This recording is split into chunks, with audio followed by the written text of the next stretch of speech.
वंदे मातरम অৱমাননা বিৰোধী বিধেয়ক।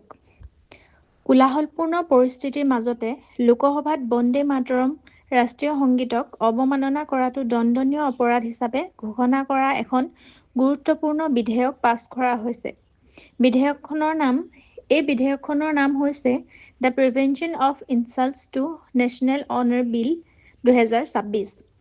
মুখ্য উদ্দেশ্য এই সংশোধনীখনে বন্দে মাতৰমক ৰাষ্ট্ৰীয় সংগীত জনগণ মনৰ সমমৰ্যাদা প্ৰদান কৰিবলৈ বিচাৰে আৰু ইয়াক অৱমাননা কৰাটো ফৌজদাৰী অপৰাধ হিচাপে গণ্য কৰিব।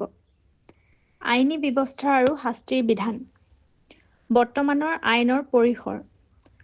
বৰ্তমানৰ আইনখনে ৰাষ্ট্ৰীয় সংগীত গোৱাত উদ্দেশ্যপ্ৰণোদিতভাৱে বাধা দিয়া বা তাত ব্যাঘাত জন্মোৱাটো নিষিদ্ধ কৰে।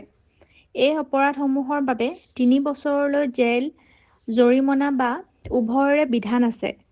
দ্বিতীয়বাৰ বা তাৰ পিছত পুনৰ অপৰাধ কৰিলে কমেও 1 বছৰৰ জেলৰ শাস্তিৰ নিয়ম আছে।